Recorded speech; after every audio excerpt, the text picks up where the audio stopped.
신문 이야기 돌직구쇼에 오신 여러분 반갑습니다. 저는 신문 읽어주는 남자 김진입니다. 2007년 주한 미국 대사관이 본국에 보내는 보고서에 최태민은 박근혜 당시 후보의 몸과 마음을 완벽하게 통제하고 있고 그의 자녀들이 부를 축적하고 있다라는 비밀 보고서를 올린 것으로 뒤늦게 드러났습니다. 그런가 하면 이 모든 사태가 박근혜 대통령과 최순실 씨를 향한 특적인의 잘 짜여진 복수국이다, 이런 주장도 정치권에서 제기가 됐습니다. 잠시 후 자세한 내용 다뤄보겠습니다. 오늘 조간신문 어떤 뉴스 보도하고 있는지 지금부터 저와 함께 하시죠. 먼저 동아일보입니다. 검찰이 누군가를 밤늦게 조사했습니다. 돌연 입국한 최순실의 측근 고영태 WK 이사. 고영태는 왜 자진 귀국을 했을까? 궁금증을 그 배경에 나타내고 있습니다. 정경용 부회장도 오늘 소환할 예정입니다.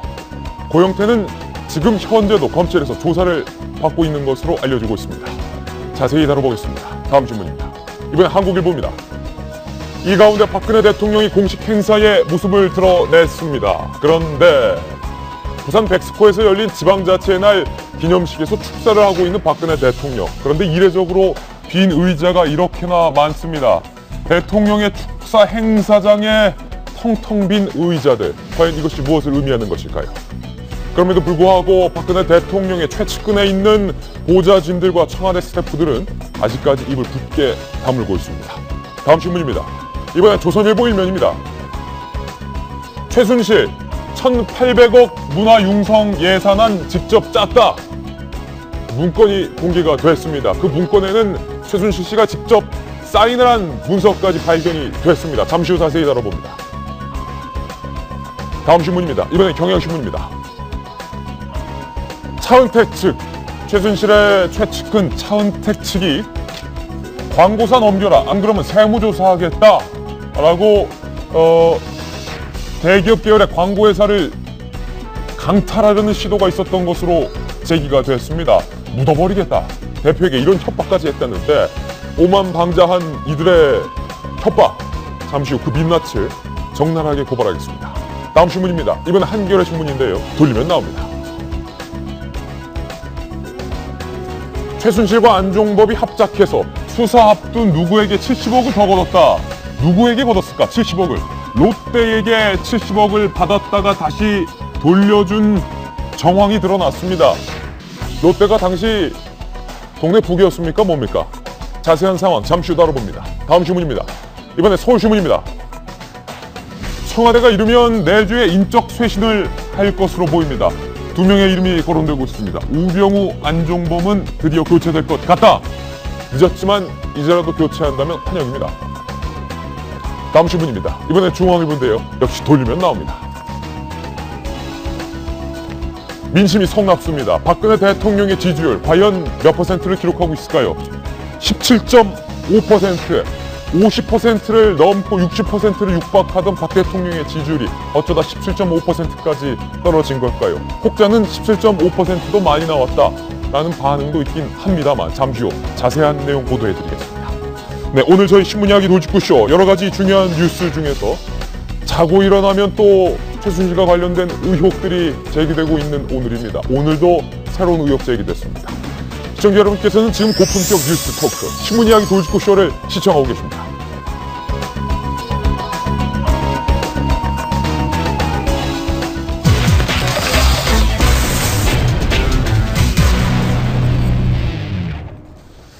이 모든 것이 박근혜 대통령과 최순실 씨를 향한 누군가의 잘 짜여진 복수국이다 라는 얘기까지 정치권에서 나오고 있습니다.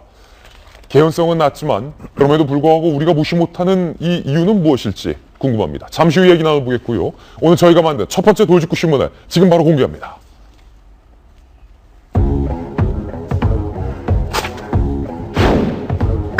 최순실 게이트의 키맨으로 알려져 있는 고영태 WK 이사. 혹자는 그 태블릿 PC가 고영태가 주로 사용하던 것이다 라고 말을 하기도 합니다만 최순실과 고영태의 관계도 석연치 않고 고영태가 그렇게 친밀했던 최순실에 대해서 의혹을 폭로한 것도 뭔가 석연치 않습니다. 그런데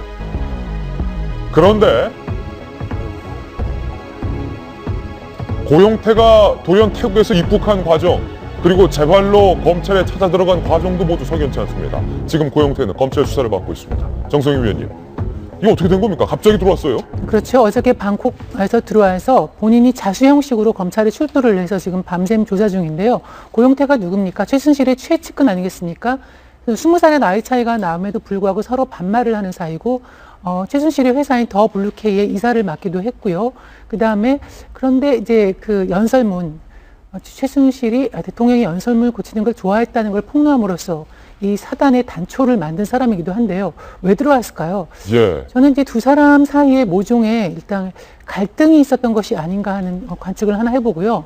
그래서 이제 이런 거를 조금씩 흘리다가 최순실에 대한 비리를 조금씩 흘리다가 두 번째 단계에는 이제 갈등이 아니라 불안과 좀 공포심을 느꼈을 것 같아요. 이거 해서 언론이 접근하고 하다 보니까 이거 보통 사건이 아니고 자기가 공공의 적이 된 상황인데 일단 도피를 했는데 예.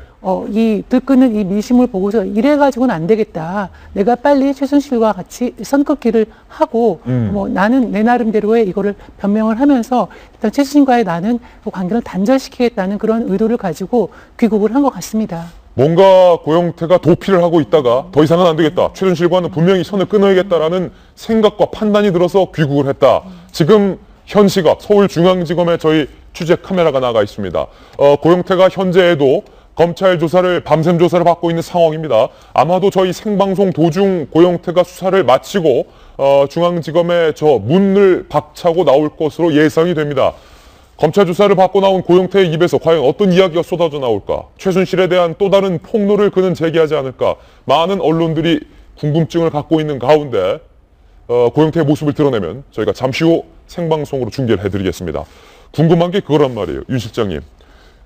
검찰도 고영태의 행방을 모르겠다라고 하던 중에 이 고영태, 최순실 모두 신병 확보는 어렵겠다. 갑자기 등장한 고영태.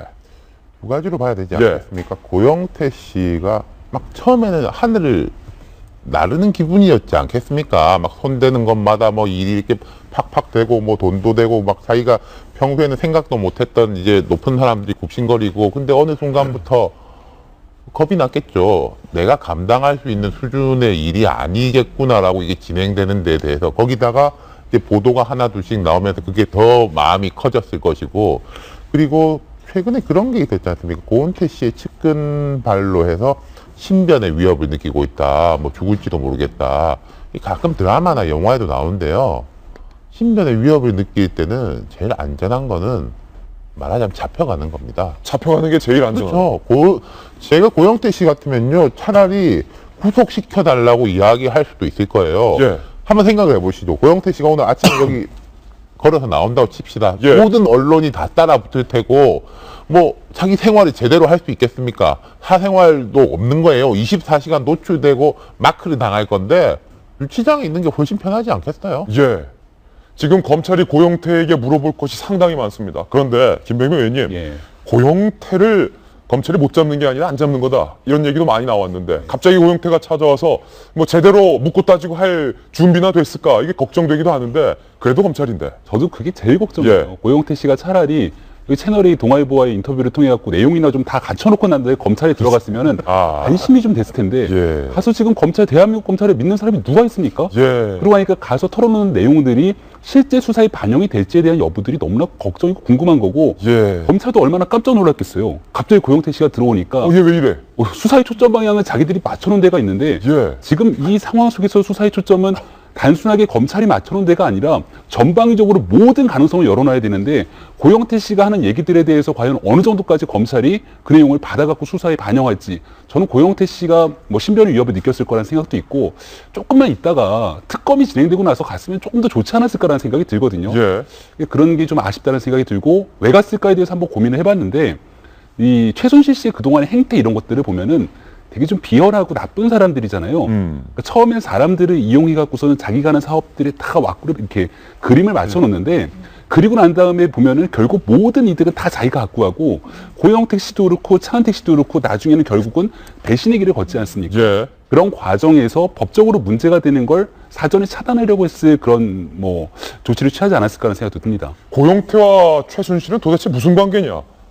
이에 대한 궁금증조차 시원하게 해소되지 않은 상황입니다. 그 가운데 고영태가 연예인 야구단의 인맥 그리고 사회인 야구단의 인맥을 동원해서 이른바 최순실 씨에게 사람을 천거했다라는 주장까지 제기되고 있습니다. 김기정 기자가 상세히 취재했습니다. 장동건, 황정민, 김승우 씨 등 유명 배우들이 소속돼 인기를 모았던 연예인 야구단 플레이보이즈. 이 야구팀이 지난해 찍은 단체 사진입니다. 배우 황정민 씨와 김승우 씨 사이에 최순실 씨의 최측근으로 알려진 고영태 씨의 모습이 눈에 띕니다. 고 씨는 연예인 야구단 소속으로 지난 16일 사회인 야구 경기에도 출전했던 것으로 확인됐습니다. 고 씨의 이름이 언론에 언급되기 이틀 전입니다. 허리가 좀 아프다 그래가지고 뭐 1이닝인가 2이닝 던지고 이렇게 딱 끝낸 거로 내가 기억이 나거든요. 고 씨의 지인은 고 씨가 사촌 동생인 유명 탤런트를 통해 연예인들과 친분을 많이 쌓은 것으로 안다고 말했습니다. 고 씨는 사회인 야구 활동을 통해 CF 감독 출신인 차은택 씨와도 친분을 쌓은 것으로 알려졌습니다. 차 씨 역시 경기도 지역의 한 사회인 야구단 감독을 맡고 있는데 이 팀엔 차 씨의 측근이자 미르재단 사무부총장을 맡았던 김성현 씨도 소속돼 있습니다. 시비가 떨어진 것 같기도 했고. 나중에 문화창조융합본부장을 지낸 차 씨는 최순실 씨의 미르재단 연결고리라는 의혹을 샀고 차 씨의 측근 김성현 씨는 최순실 씨 소유의 강남 카페를 운영하고 미르재단 사무부총장을 지내기도 했습니다. 최순실 씨가 고 씨의 사회인 야구단 인맥을 국정농단에 활용한 것 아니냐는 의혹이 제기되는 이유입니다. 채널A 뉴스 김기정입니다. 제가 야구 팬이라서 좀 야구계 인맥을 좀 아는데 더 큰 야구의 라인이 엮여지는 게 있어요. 김종 차관이 지금 정부 출범 이래 지금까지 차관을 지내고 있지 않습니까? 문체부의 실세다. 네. 이분이 이제 야구 관계자예요. 김종 차관이. 그리고 김종 차관의 발탁에 대해서도 그래서 김기춘 실장하고 연결시켜서 보는 시각이 있거든요. 김기춘 실장이 KBO 총재를 지낸 적이 있습니다. 그때 이제 김종 차관이 좀 야구 산업, 프로스포츠 산업, 뭐 마케팅 이런 전문가로 해가지고 KBO의 자문도 하고 그 과정에서 둘이 인맥을 쌓아서 이게 연결됐다라는 식으로 보는 이제 야구의 관계자들이 꽤 있는데 고은태 씨나 뭐 저런 차은택 씨들이 사회인 야구단 활동을 했으면 야구 팬이겠죠, 기본적으로. 그렇다면은 아마 김종 차관하고의 하나의 또 연결고리가 마련되는 셈이죠. 잠시 후 이야기 나눠보겠지만 이계진 전 의원님, 어제 정두원 전 의원이 정두원 전 의원은 지난 대선에서 그러니까 이명박 당시 후보 캠프 측에서 상대 후보에 대해서 분석하는 역할을 맡았죠. 상대 후보는 박근혜 후보였는데 그런 정두원 전 의원이 이거 다 복수국이다. 최순실 씨와 박근혜 대통령 향한 누군가의 복수국이다라고 했는데 고영태 씨가 재벌로 들어온 것도 그렇다면 뭐 복수국의 일환이냐, 잘 짜여진 계획이냐? 나는 그 전혀 모르겠는 소리더라고요. 이걸 왜 복수국이라고 했나? 물론 저보다 뭐 몇 수 위에서 한 이야기겠지만 가끔 정두원 전 의원께서 뜬금없는 소리를 잘했어요. 네, 가끔. 이번에도 그랬나 그런 생각이 들고 기자들이 금방 뭔가 이렇게 눈길을 주게 하는 워딩을 잘해요. 그래서 이거 뭐 복수국이다 그런 맛이 사극에서 나오는 뭐 그런 어떤 장면을 연상하게 하는 그런 얘기인데 전혀 그런 근거도 없이 만약 이렇게 했다면은 이 사태를 너무 어지럽게 하는 뜬금없는 소리를 한 것이 아닌가. 그래서 저는 상당히 부정적으로 봅니다. 복수국? 이거의 지금 실체가 뭔가를 지금 국민들은 궁금해하는데 또 다른 어떤 이야기를 해서 주목을 받는 그런 얘기를 근거를 대고 얘기해야죠. 근거를 대라. 누가 누구를 죽이기 위한 어떤 복수국이다 해야지 선문답처럼 그렇게 얘기를 해놔가지고 이렇게 어지럽게 하는 거는 나는 옳지 않다고 생각합니다. 옳지 않다. 그건 정말 믿지도 않고 무슨 소리인지도 모르겠어요. 앞서 말씀드렸던 것처럼 최순실 씨의 측근 고영태가 재발로 귀국을 해서 검찰에 자수를 한 상황입니다. 지금 현재 서울중앙지검에 저희 취재 차량이 나가 있는데요. 고영태가 현재까지도 조사를 아직 받고 있는 상황이기 때문에 고영태가 모습을 드러내면 저희가 생중계로 연결해드리겠습니다. 이번엔 저희가 준비한 다음 돌직구 신문입니다.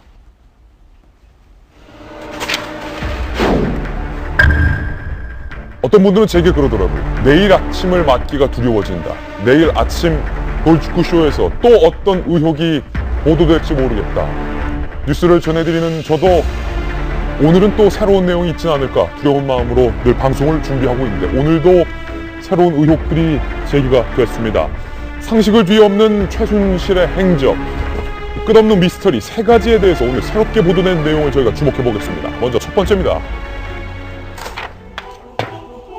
정치권에서 구체적으로 최순실의 주술적 의미에 대한 내용을 지적하는 이야기들이 나오고 있습니다. 우선 우상호 원내대표의 발언부터 직접 들어보겠습니다. 2년 안에 북한이 붕괴한다는 말을 하고 다녔다. 최순실 씨는 주술적 예언가임에 틀림없습니다. 그런데 최순실 씨가 그런 주술적 예언을 무슨 근거로 했는지는 알 수 없으나 만약 대통령이 이 말에 현혹되어 남북 문제나 외교 정책을 펼쳤다면 이것은 정말 심각한 문제입니다. 정 안 되면 개라도 풀어서 추적을 해야 될 상황이 아닌가 싶습니다. 우상호 원내대표가 이스캔 칼럼니스트 북한이 2년 안에 붕괴될 것이다 라는 일종의 예언적 발언을 자주 하고 다녔다. 그러면서 주술적인 뭔가가 있는 거 아니냐. 일단 이게 이 모든 게 이제 최태민 씨부터 시작이 되는 거잖아요. 종교적인 어떤 연관성. 그래서 사실상 그 가장 어려울 때 박근혜 대통령한테 이제 다가왔던 게 최태민 씨고, 그 한 40년간 사실상 정신적으로, 정서적으로, 종교적으로 박근혜 대통령을 속박하고 있는 것이 아닌가. 이제 급기야 박지원 비대위원장은 이제 사교라는 단어까지 아주 자연스럽게 꺼내들 정도의 그런 상황이 왔습니다. 사교. 네. 그런데 이제 얼마 전에 그 제일 처음에 이제 JTBC에서 보도됐을 적에 그리고 이제 여러 가지 증언도 있었지만 문화나 체육이나 이런 거 관련된 내용이 10%였고 자기네들끼리 논의할 적에 개성공단 폐쇄 등과 같은 그런 국정 현안에 대해서 논의하는 것들이 한 90%였다. 그 많은 자료를 자기네들이 받고 검토할 때 그런 언급을 하지 않았습니까? 이제 그러니까 이제 이 남북관계 문제까지 가는 것 같아요. 그 얘기 자체가. 그래서 개성공단 폐쇄에까지 혹시 관여한 것은 아닌가 이런 황당한 추정까지 지금 나오고 있는 그런 상황에서 결국은 이제 북한 얘기까지 이제 더 확대된 거죠. 그래서 지금 그 나오는 얘기들을 보면은 최순실 씨가 2년 안에 북한이 지금 망한다 이런 얘기를 주변 사람들한테 막 하고 다녔다는 거 아니겠습니까? 그러니까 결국은 지금 그 박근혜 정부 들어서 어떤 북한 측의 문제도 분명히 있었지만 굉장히 이제 대북 강경책, 붕괴론, 이제 선제 타격설까지 지금 나오면서 북한에 대해서는 굉장히 좀 회의적인 전망들이 많은데 결국은 최순실 씨의 그동안의 어떤 발언과 이런 현실적인 상황이 맞물려서 또 다른 이렇게 의혹이 이제 되고 있는 거고요. 또 하나는 지금 이제 버시바우 이제 그 당시 2007년 당시에 이제 주한미 대사였죠. 그때 2007년이면 여러분들 아시겠지만 한창 이명박 당시 후보와 박근혜 후보가 엄청나게 싸우지 않았습니까? 그래서 당시 이제 미국에서는 워낙 우리나라 대선에 관심이 있으니까 당시에 비밀 문서로 본국에 여러 가지 보고를 합니다. 그게 이제 대사관의 그 일이기도 하고요. 본국이라면 미국이죠. 미국이죠. 그래서 이제 그 2007년에 보낸 게 2011년에 공개가 됐는데 이제 위킬리크스에 그 이제 해킹을 당해가지고 나왔던 그런 얘기였는데 당시에 최태민 씨가 지금 나오는 것처럼 박근혜 후보의 몸과 마음을 완벽하게 통제해 왔다. 그리고 그 자녀들은 그러니까 최순실 씨 같은 자녀들은 엄청난 부를 축적했다는 소문이 만연해 있다. 이게 주한 미국 대사관이 본국에게 이미 2007년에 보고한 내용이다라는 거죠. 그렇죠. 비밀 문서고 이게 공식적으로 보고된 거기 때문에 사실은 이게 그냥 소위 말하는 찌라시에서 흘러나오는 거 그냥 툭툭해가지고 보내는 게 아니라 어쨌든 그 대사가 저 정도 보낼 정도라면 어느 정도의 어떤 신빙성을 가지고 보낸 것이 아닌가. 그래서 이 모든 얘기들이 서로 이제 오밀조밀하게 얽히면서 결국은 다시 최순실 씨가 어떤 그런 전망을 했고 그거에 따라서 이제 그 박근혜 대통령이 어떤 대북 간에 영향을 준 것은 아닌가 이렇게 얘기가 연결되는 것 같습니다. 결국 그 의혹의 끝은 박근혜 대통령이 최순실 씨와의 관계에서 주술적인 의미를 뭔가 찾으려 했던 것 아니냐라는 의혹으로 연결이 되는데 모든 것은 최순실 씨의 아버지 그러니까 최태민 씨의 이상한 성향과 맞물려 있습니다. 최태민 씨가 박근혜 당시 영예일 때 이런 편지를 보냈다는 것은 유명한 일화입니다. 그런데 그 편지에서 이런 내용을 주장을 했습니다. 그러니까 박근혜 당시 영예의 어머니 유경수 여사 돌아가신 이후에 목소리가 듣고 싶을 때 그때 박근혜 대통령은 어렸잖아요. 상처받은 박근혜 영예에게 엄마 목소리 듣고 싶으면 나를 통하면 항상 들을 수 있어. 현몽 그러니까 죽은 사람이 꿈에 나타나는 현몽 능력이 내게 있다 라면서 박근혜 당시 영예에게 접근을 했던 것으로 알려져 있고 급기야 이기진 전 의원님 이 최태민 씨가 만들었다라는 영세교 당시 신문 광고 내용이 조물주께서 보내신 칙사님, 이게 최태민 씨를 지칭하는 거라고 합니다. 칙사님께서 이 고장에 와서 불교와 기독교와 천도교의 모든 것을 실천시킨다 하니 모두 참석해서 칙사님의 조화를 직접 보시라. 네. 대한민국이 그래도 문명국가고 문화국가인데 이런 얘기에는 난 믿고 싶지도 않고 이런 건 아예 그 거론도 좀 안 했으면 좋겠다는 생각이고 정상적인 사람이 아니죠. 예. 그 북한 관계 붕괴 발언 이야기에 대해서 제가 좀 하고 싶은 얘기가 있습니다. 우상호 대표는 제가 대변인 시절에 상대편 열린우리당의 대변인을 했던 파트너였습니다. 대단히 합리적인 분이세요. 지금 원내대표 지금 잘하고 계시고. 그런데 오늘 발언, 어제 한 발언이겠죠. 그 북괴 붕괴 발언이 혹시 최순실 씨 입을 통해서 나온 그 얘기가 대통령이 그 얘기를 믿고 이런 그 북한 붕괴론을 이야기한 것이 아닌가 이런 것은 좀 그 우 대표답지 않은 그런 추측이라고 생각합니다. 저는 이 문제는 이번 사건과 관련해서 그렇게 설명을 하고 넘어갈 것이 아니라 북한 붕괴에 대해서 주술적 예언을 가지고 한 나라의 대통령이 그것도 사적인 자리가 아니라 전 세계에 공개되는 언론을 통해서 그런 얘기를 했을까요? 북한 붕괴에 관한 것은 미국과 일본이 가지고 있는 정보가 있기 때문에 우리가 공유하는, 우리도 갖고 있는 거를 기본 판단으로 해서 하는 말이지 만약에 주술적 얘기를 했다면 국제사회에서 웃음거리가 되죠. 그래서 이거는 오히려 최순실 씨가 그런 분위기를 감지하고 다니면서 아는 척하고 떠든 거죠. 주술적 의미가 아니라고 생각합니다. 그래서 이건 좀 다른 건 몰라도 북한 붕괴에 관한 건 정보를 바탕으로 한 것이다. 이런 거는 정보 바탕으로 한 이야기를 최순실이 듣고 아는 척하고 떠든 거지 주술적 의미로 떠든 거를 대통령이 북괴 붕괴론으로 얘기한 것은 아닐 것이다. 제 얘기가 맞을 겁니다. 이계진 전 북한 문제를 그렇게 얘기해서는 안 됩니다.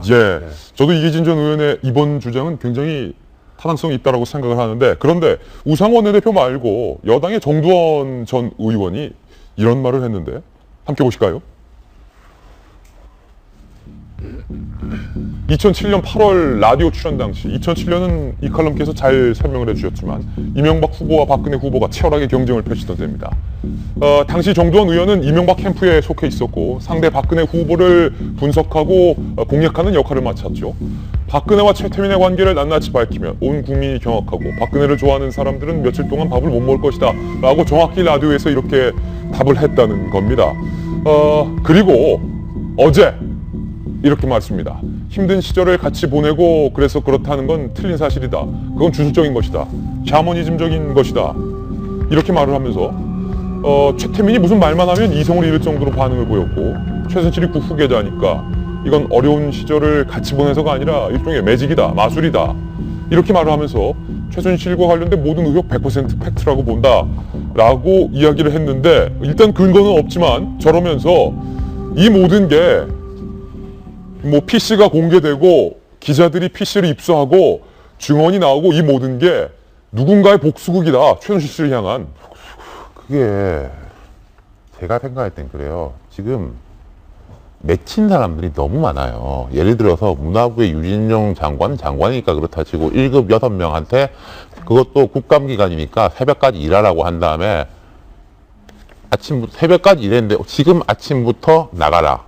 라고 이야기했고, 원로 7인회 이런 분들, 그분들이 밥 얻어 먹으려고 대통령 도왔겠습니까? 근데 대통령 당선 이후에 점심 한 번 먹은 적 없고, 제가 아는 사람들도 본인이 자기는 이제 이명박 정부 때 일했던 사람이라서 뽑혀갈 것 같지가 않았는데 선대위 대변인을 불러가지고 그렇게 열심히 일시키고 어떤 사람은 자기 사표 못 낸다라고 했는데 화요일날 이제 신문기사에 나갈 테니까 무조건 사표 내려고 오라고 했는데 대선 끝나고 나가지고는 연락 하나 없고 저는 이 복수를 할 사람, 복수의 개연성을 가지고 있는 사람은 너무나 많다고 생각해요. 그 중에 그게 누군지는 모르겠지만은 그리고 이제 정두원 의원이 이야기한 건 2007년 당시에 저도 기자였는데 정의원이나 그 검증하는 분들한테 이런저런 이야기를 들으면서 그게 무슨 말이나 되냐 그랬는데 그분들은 눈에 동그랗게 뜨고 진짜다 그러는 거예요. 그래서 이제 저도 과거 기록들이라든지 그리고 예컨대 1988년에 그 레이디 경향인가 그때 이제 박근혜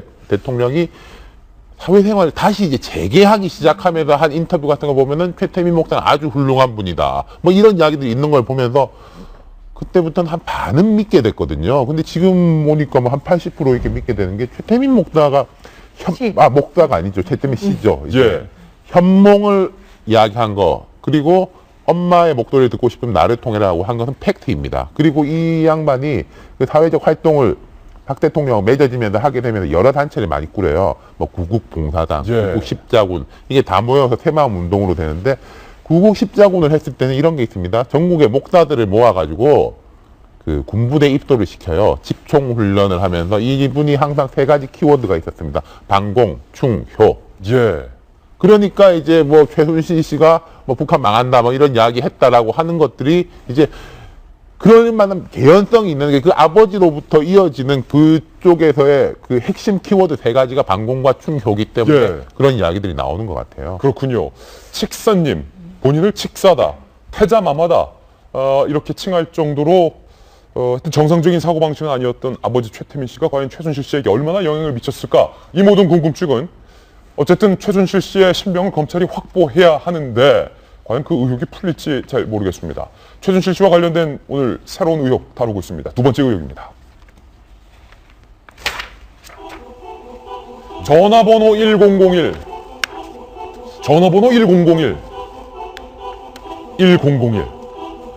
이 1001은 대한민국 대통령의 차량 번호, 그러니까 국가 원수가 쓸 수 있는 번호입니다. 1001. 그런데 최순실 씨가 갖고 있는 논현동 테스타로사 카페의 전화번호 뒷자리는 대통령의 차량 번호를 딴 1001인 것으로 확인됐습니다. 그리고 최순실 씨가 소유하고 있는 서울 청담동 고급 오피스텔의 호수 또한 1001인 것으로 확인이 됐습니다. 1001 대통령의 차량 번호입니다. 국회의장은 의전 서열상 대통령 다음이기 때문에 자연스럽게 1002가 되죠. 최순실 씨가 대통령, 그러니까 국가 원수의 고유 번호에 집착을 하고 있었다라는 반증이 카페 전화번호 그리고 오피스텔 호수에서 적나라하게 드러나는데 이코노미스트 번호에 집착하는 분들이 주변에도 있어요. 나는 8888만 쓰는 사람도 있고 555만 쓰는 사람도 있는데 그 사람들을 탓할 수 없는 게 8888, 555는 아무 의미가 아니라는 거예요. 그런데 1001은 대통령, 국가 원수의 고유 번호이기 때문에 이게 예사롭지 않다는 거죠. 그 예전에 그 어떤 뭐 역술인들 가끔 이제 식사하다가 우연찮게 만나게 되면 저는 이제 그런 얘기 저 들었어요. 그러니까 이숙현 씨한테는 이 숫자가 좋다. 그러니까 예를 들어 뭐 계좌번호, 비밀번호를 이런 걸로 하면 참 돈이 많이 들어올 것이다라는 둥. 자기가 빼가려고. 그러니까요. 그리고 어떤 뭐 분은 저한테 무슨 특정한 색깔이 뭐 어울린다 그래야지 뭐 복이 들어온다 이런 얘기들 사실 역술인들 많이 하시니까. 근데 저는 사실은 이제 최순실 씨 정도로 이렇게 뭔가 어떤 그 종교적이든 뭐가 됐든 여기에 심취한 사람들은 저게 너무나 자연스러운 현상 같아요. 어떤 특정한 숫자에 집착하고 그것이 나에게 좋은 어떤 복과 행운과 권력과 돈을 가져다 줄 것이라고 아마 믿고 있을 겁니다. 대부분은. 근데 이제 그런 어떤 믿음의 한 켠에 있다면 어쨌든 1001은 아까 말씀하신 것처럼 대통령이 어떤 그 차량 번호로 쓰는 거기 때문에 거기에 이제 권력까지 같이 개입이 되는 거죠. 어떤 특정 번호를 쓰면서 뭔가 유대감을 느낄 수도 있을 테고 뭔가를 공유하고 있다라는 느낌도 있을 테고요. 그래서 실제 대통령 차량에 쓰는 저 번호를 카페 뒷번호도 쓰고 지금 오피스텔 번호에도 쓰고 하는데 이게 뭐 골든 넘버라 그래서 좀 소위 말하는 그 돈이 많거나 권력 기관에 있는 분들 중에서도 특정 번호를 굉장히 선호하시는 분들이 분명히 있다고 해요. 그래서 오늘 경향신문에 이제 보도를 봤더니 이겁니다. 그 우병우 청와대 민정수석 같은 경우는 이제 변호사 시절 서초동에 있었는데 당시 사무실 호수는 1111이었다. 1이 4개였다. 뭐 이런 것들. 그리고 우수석은 1111. 그리고 우수석 장모가 타는 외제차가 있는데 그 번호는 7777이었다. 뭐 이런 7777. 것들이 있는데 어떤 번호에 대한 집착 저는 저런 분들에게 너무나 자연스러운 현상이 아닌가라는 생각이 드는데요. 지금 뭐 결과적으로 좋은 결과로 가고 있는 건지 잘 모르겠네요. 조홍천 의원이 이런 말 하지 않았습니까? 권력 서열을 따져보면 대통령은 2위고 박관천 경쟁이 최순실이 1위다. 혹시 최순실 씨가 내가 1001 의전차는 못하지만 사실은 내가 대통령이다. 음지에서 일하고 양지를 지향한다. 옛날에 국정원에 저희가 생각나는데 저는 그 생각도 들어요. 1001에 이제 집착을 했으면 이제 권력의 최정점에 있는 거와 자기를 좀 동일시하면서 최소한 자기가 배우 마쿠에서라도 엄청난 권한을 누린다는 그런 위안을 받았을 수 있을 것 같은데 카페나 뭐 오피스텔은 그럴 수 있을 것 같은데 카페의 전화번호 그 뒷자를 자기가 마음대로 할 수 있나요? 누군가가 도와주지 않으면 그 가능할까요? 내가 무슨 번호로 좋아한다 그래서 뭐 중국 같은 경우는 그 번호로 산다고 하더라고요. 예전에 한국통신에 아는 사람이 있으면 부탁해서 받기도 했었는데 아주 예전에 요즘은 말입니다. 그게 번호가 아마 자동으로 될 텐데 그게 쉽게 저는 그게 카페 번호가 1001이 주어진다고 생각을 안 하는데 어떻게 된 시스템이 된 건지 모르겠지만 좀 알아볼 필요가 있을 것 같고요. 제가 이제 주술이라는 얘기 나와서 그러는데 저도 주술 같은 거 전혀 믿지 않는 사람인데 그런 거는 좀 이렇게 이 집안은 뭐가 있는 것 같아요. 아까 숫자 나왔지만 어제 우리가 오방색 얘기를 했죠. 뭐 황록, 청. 대통령이 이제 자주 입으시는 옷이 굉장히 이제 원색의 옷을 이제 입는 경향이 있고 외국 정상을 만날 때도 색깔별 오늘은 하양, 노랑, 뭐 빨강, 파랑 해서 이제 이렇게 무채색보다는 또는 이렇게 파스텔 톤보다는 원색을 이제 즐겨하는 거를 주로 최순실이가 했다는 거는 이제 우리가 봤잖아요. 뿐만이 아니라 우리가 여기 들어오기 전에 아까 로드뷰에 찍힌 최순실의 이제 사진을 봤는데 로드뷰 알죠? 이렇게 쭉 구글에서 지도에서 우연히 찍힌 사진을 봤는데 최순 씨가 당시에 빨간색 바지를 입고 입은 사진을 지금 조금 전에 봤어요. 본인 자체도 이제 좀 원색을 이렇게 60대, 50대 후반에 빨간색 바지를 입는다는 게 좀 쉽지는 않은 선택이거든요. 빨간색 바지를 입는 걸 봐서 원색을 좀 좋아한다는 생각이 들고 또 우리가 여러 번 얘기했지만 개명. 저 집안은 굉장히 개명을 자주 해요. 최필려. 예, 뭐 최순실, 최서원, 딸도 개명했고 좀 더 나오겠지만 조카도 개명을 했고 아버지는 7번이나 했고 그리고 또 좀 따지고 들어가면 그 남편이었던 정윤회 씨도 소위 대통령의 실종날 7시간 얘기를 할 때 나중에 보니까 역술인과 같이 있었잖아요. 보면 저 집안은 좀 주술과 역술 이런 것들을 되게 좋아한다는 그런 느낌은 좀 드네요. 그리고 이 번호에서요, 전 되게 동일시한다는 느낌이 드는 게 이런 하는 경우가 있습니다. 뭐냐면요, 김영삼 대통령의 아호가 이제 거산이지 않습니까? 아들이 김현철 씨가 빗대가지고 소산이라고 불렀어요. 아버지는 거산입니까? 소산인 거예요. 그리고 김상현 의원이라고 김대중 전 대통령 이렇게 따르던 분, 김대중 대통령이 후광인데 후는 이제 뒤가 이제 넓다는데 그 따서 후농이라고 지었어요. 그럼 자기가 이게 쫓아가고 싶은 배운 사람보다 하나의 낮은 걸 쓰거든요. 보통 급을 낮추죠. 그렇죠. 근데 이분은 동일시 한다는 게 저는 느껴져요. 그러니까 이분의 이제 심리 상태가 1002면 그래도 괜찮아요. 그렇죠. 그 말이 되는 거예요. 그거는. 1001이다. 김병민 의원님, 1001 이야기도 있고 지금 최순실 씨에 대한 내용 중에서 저희가 그제 보도해드렸던 사진을 보면 청와대 행정관이 자신의 옷에 휴대전화를 닦아서 전달해주는 사진이 있는데 그 사진이 이른바 투지폰, 그러니까 스마트폰이 아니고 최순실 씨가 대포폰을 4개 쓰고 있다. 뭐 이런 얘기도 나오고 있어요. 저것도 엄밀히 말하면 지금 모든 것들이 다 불법행위 거죠. 대포폰을 쓴다는 것 자체가 불법인 거고, 그리고 이렇게 전화번호라든지 이런 뒷자리를 공권력을 남용해서 만약에 자기한테 유리한 번호를 바꿨다라는 것도 큰 문제겠죠. 대포폰을 4개나. 저는 여기에 대해서 이제 본인이 대통령과 동일시한다라는 차원을 넘어서 지금 우리가 육공화국 체제에 살고 있지 않습니까? 민주주의 시스템, 헌법의 시스템 내에서 움직이고 있기 때문에 대통령이라 할지라도 법의 테두리 내에서 움직이지 그 이상을 할 수가 없어요. 근데 이 사람들이 처음으로 박근혜 대통령, 그 당시에 영입했던 박근혜 씨에게 접근했던 그 시점은 바로 4공화국 유신헌법 체제 아니겠습니까? 그 당시 대통령의 권한을 생각하면서 그때 누렸던 권력을 무소불위의 권력을 누리는 것처럼 지금 이 최순실 씨의 일가가 행동하고 있는 것 아닌가라는 생각이 드는데, 뭐 주술적 얘기 나왔으니까 저는 어저께 제일 섬뜩했던 게 이런 얘기도 있어요. 뭐 진짜 사실일지 모르겠어도 별 얘기가 다 나오는데 미르재단은 왜 미르재단입니까? K스포츠재단은 왜 K스포츠재단입니까? 그리고 최순실 씨 이름을 최서원으로 개명했잖아요. 이걸 합쳐보니까 미륵서원이 된다는 거예요.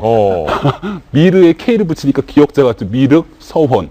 이런 별의별 얘기들이 다 나오고 있는 상황이기 때문에 미륵서원 같은 얘기네요. 진짜 황당하기 그지 없죠. 그래서 이게 최순실 씨가 사실상 지금 국정을 농단하고 있는 건 거의 사실로 드러나고 있는데, 그게 이제 국정을 농단한 것 이상으로 너무나 해괴망측한 얘기들이 덧붙여지면서 사실과 거짓 그리고 이 모든 선동이 막 난무하는 세상이 돼버려갖고 이거 하루빨리 끊어내지 않으면 예. 한반도가 지금 북한이 아니라 대한민국 남한이 위기상황이 된 것 같다는 생각이 듭니다. 예, 지금 저희 구성을 자세히 보시면 최순실이란 사람이 누구인가에 대한 분석 함께하고 계시고 요 이후에는 그런 최순실이 구체적으로 어떻게 국정농단 의혹이 드러나는지에 대한 단면을 준비했습니다. 최순실은 누구인가? 세 번째 내용 함께 보시죠.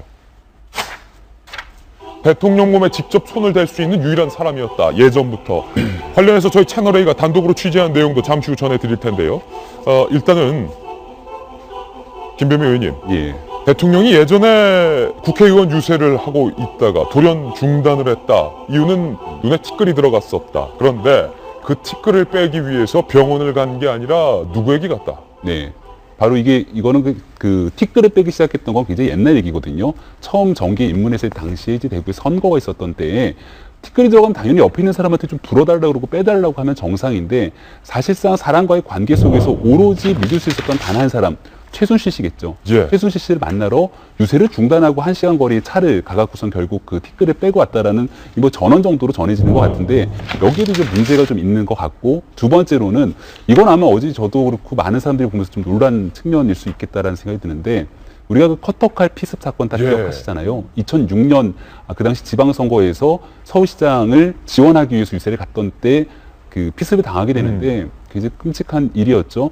그리고 이제 병원에서 치료를 받고 회복을 해야 되는데 그 회복을 하는 곳이 바로 어디였는가 하니 최순실 씨의 언니였던 최순득 씨의 집으로 갔다는 겁니다. 예. 이런 관계를 보게 됐을 때 보통 내가 가장 아프고 힘들 때 옆에서 돌봐주는 사람이 가족인 건데 박근혜 대통령의 가족은 박지만 씨, 박근영 씨가 아니라 최순실 씨 일가가 가족이었던 게 아니냐 지금 이런 얘기들이 나오는 거거든요. 예, 관련된 내용 저희 채널A에서 단독으로 취재했습니다. 박근혜 대통령이 지난 2007년 한나라당 대선 경선 패배 직후 그리고 2006년 커터칼 피습 당시 최순실 씨의 언니, 그러니까 최순득 씨 집에 찾았다라는 전원이 나오고 있습니다. 이 기사는 김경목 기자가 단독으로 취재했습니다. 서울 강남구 도곡동의 최고급 아파트. 최순실 씨의 언니 순득 씨가 살고 있습니다. 이곳은 가장 큰 세대가 660제곱미터나 되는 19세대 한 동짜리 최고급 아파트인데요. 주민들 사이에선 은밀하게 박 대통령에 대한 얘기가 돌고 있습니다. 박 대통령이 2007년 한나라당 대선 경선에서 이명박 당시 후보에게 패배했을 때 그리고 2006년 서울시장 선거 유세에서 커터칼 피습을 당했을 때 바로 이곳 순득 씨의 집에 머물렀다는 겁니다. 자기가 그 공장에서 떨어져서 잠적하고 있을 때 있잖아. 이명박하고 대선 때 그때도 여기가 있었는데 한 일주일 있었을 것 같아. 명박이랑 사이가 안 좋아서 잠적했다고 막 뉴스에 나오고 그랬는데 여기 있었지. 하지만 당시 박 대통령은 경선 패배 후 일주일이 지난 뒤 공식 석상에 나타나 삼성동 자택에 머물렀다고 밝혔습니다. 최순득 씨는 당시 박 대통령의 식사를 각별하게 챙겼던 것으로 확인됐습니다. 옛날에 누가 할머니 남군 반찬을 잘해가지고 오래 계셨는데 박근혜 한참 조명을 해가지고 음식을 잘해. 옛날 그만 가버리고 다시 또 돈 더 준다고 불러줬어. 그렇지만 최순득 씨 집에 가사 도우미나 운전기사는 자주 교체됐다고 합니다. 한 100여 명 그랬을 거예요. 얼마 전에도 있었는데 길어야 3개월, 한두 달. 채널A 뉴스 김경목입니다. 이기진 전 의원님, 이 뉴스가 한편으로는 황당하고 한편으로는 또 안타까운 뉴스가 이웃 주민들이 박근혜 대통령이 자주 최순득 씨의 언니 집을 찾았다. 힘들 때 찾아와서 쉬고 의지했다.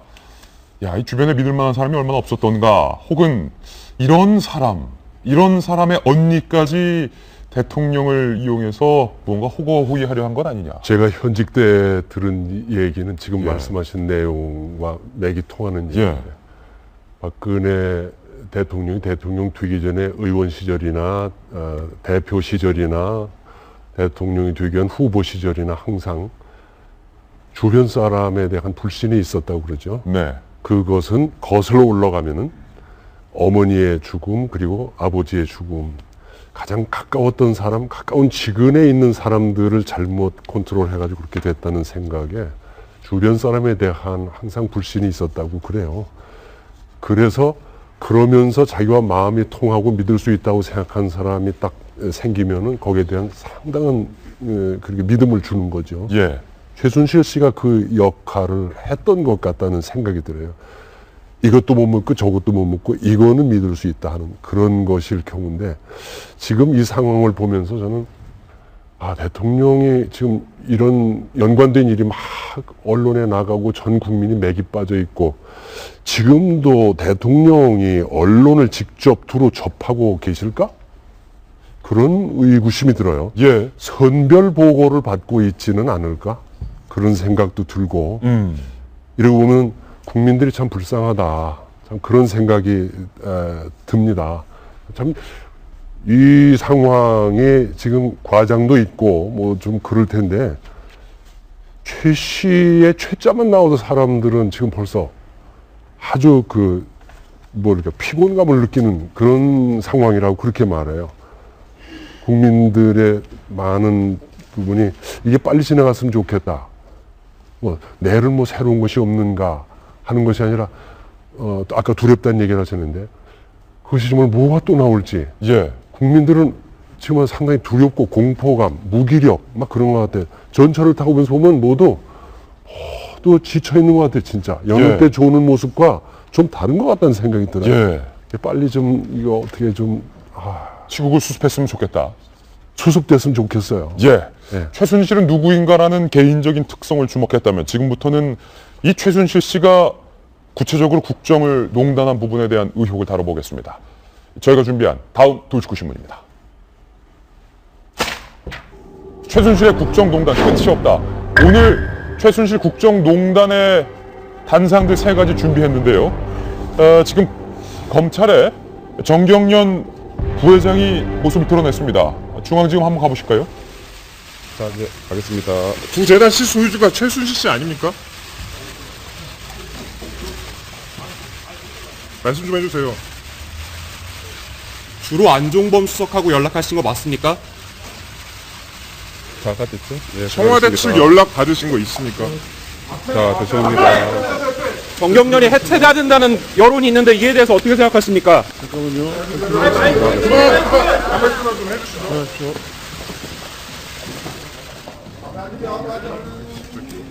정경련 이수철 부회장이 검찰에 소환됐습니다. 자금을 모으는데 정경련 부회장, 이수철 부회장이 주도적으로 역할을 하지 않았냐, 안종범 수석의 확인 전화를 듣지 않았느냐, 최순실 씨가 이승철 부회장에게 압박을 하진 않았느냐 물어보고 싶은 것이 한가득이지만 이승철 부회장 한마디도 입을 열지 않고 검찰에 들어갔습니다. 검찰에서는 입을 열까요? 한편 고영태 씨는 아직도 검찰에서 조사 중인 것으로 전해지고 있습니다. 저희가 준비한 다음 돌직구 신문 공개해드렸는데 최순실 씨가 국정을 농단한 부분 3가지 의혹 저희 최악게 준비했습니다. 함께 보시죠. 최순실의 점입과 겸 국정농단, 그의 손은 대체 어디까지 뻗쳤나? 오늘도 새로운 의혹입니다. 박근혜 대통령의 역점 사업인 문화융성 사업에 예산 규모가 1,800억 원대 행사가 문체부에 당시 제출이 됐었는데 그것을 최순실 씨가 직접 주무르고 설계했다라는 의혹이 새롭게 등장을 했습니다. 저희가 출력물로 한번 준비를 해봤는데 함께 보시죠. 일단은 추정만 하고 있습니다. 저 위에 문건부터 주목해볼까요? 최순실 측에서 작성한 것으로 이 추정이 되는 문화부의 1,800억 원짜리 정책 사업 예산안 문건입니다. 대한민국 창조문화 융성과 실행을 위한 보고서가 원래 제목이었는데 조금 가까이 볼 수 있으면 좋겠습니다만 최순실 씨의 필체로 보이는 수정 흔적이 여기 보입니다. 보고서 말고 계획안이 낫겠다. 백 이렇게 흘겨 쓴 문제 좀 비슷합니까? 빨강, 파랑, 노랑 앞서 공개됐던 최순실 씨의 대통령의 의상에 나왔던 그 필체와 매우 유사한 그렇기 때문에 최순실 씨 측에서 만든 것이 아니냐라는 의구심을 줄 수가 없는데 무려 이 행사의 예산대가 총 1,800억 원대라고 합니다. 창조문화 융성, 박근혜 대통령이 굉장히 중요하게 생각했던 부분이기도 합니다. 구체적으로 한번 보실까요? 실제로 이 최순실 팀에서 만들어서 제출한 것으로 추정이 되는 것대로 국책 사업이 진행이 됐다는 겁니다. 최순실 팀이 작성했던 것으로 추정되는 항목만 볼까요? 문화창조센터 건립에 400억, 차세대 스포츠 인재 양성 프로그램에 120억, 한국 해외문화원 활성화 방안에 425억, 해외 국가 이미지 홍보에 85억, 실버 문화 육성에 95억 등등의 예산안을 그리고 사업을 정부에 제출을 한 겁니다. 누가? 차은택 씨가 제출한 것으로 현재는 나오고 있는데, 그런데 이 중 상당수가 실제로 진행이 됐다는 겁니다. 문화창조센터. 박근혜 대통령이 실제로 참 많이 찾았던 창조문화센터. 실제로 건립이 됐고요. 그리고 한국해외문화원 활성화 방안도 제외한국문화원으로 운영이 되고 있습니다. 국가 이미지 홍보, 표절 논란 시비까지 열었지만 해외 국가 이미지 홍보 사업 등이 실제로 펼쳐진 바가 있는데, 무려 예산이 정성희 위원님 1,800억. 이제 또 좀 믿기지가 않아요. 주목해 있는 건 어저께 TV조선이 보도한 건데 오늘 조선일보도 보도하고 있습니다. 이 부분에 좀 주목해 주셨으면 좋겠습니다. 이 문건이 작성된 게 2014년 6월에서 8월경이라고 합니다. 그런데 대통령은 지난해 사과 기자회견을 통해서 최순실 씨한테 취임에 세팅이 되기 전까지 연사문에 대한 그런 조언을 받았다고 얘기를 했고, 심지어 최순실은 어저께 세계일보 인터뷰에서 인수위 시절하고 대선 전후란 시점에 도와드렸다고 얘기를 했는데, 이 문건이 사실이라면 필적은 그 필적과 같습니다. 지금 얘기하더라 대통령이 한복을 매만졌던 색깔을 했던 그 필적과 같은데, 이것이 2014년이라는 겁니다. 2014년 6월에서 8월 사이에 이제 개입을 했다는 거죠. 예. 그럼 지금까지 대통령과 그다음에 최순실의 해명과는 이제 반대로 2014년까지는 최소한 개입을 했다는 증거가 될 수 있고요. 그다음에 또 한 가지는 이 사건에 이 즈음에 유진용 장관이 경질이 됩니다. 네. 정확하게 말하면 선정하다 최초로 면직이 되죠. 아직 다른 장관들과의 처리가 끝나기 이전에 먼저 면직이 되는데, 그 이후에 본격적으로 추진이 다 됐습니다. 됐고 저 사업 모두에 박 대통령이 직접 참석해서 힘을 실어준 정황이 나타나는데요. 그래서 문화부에서 이제 물어봤죠.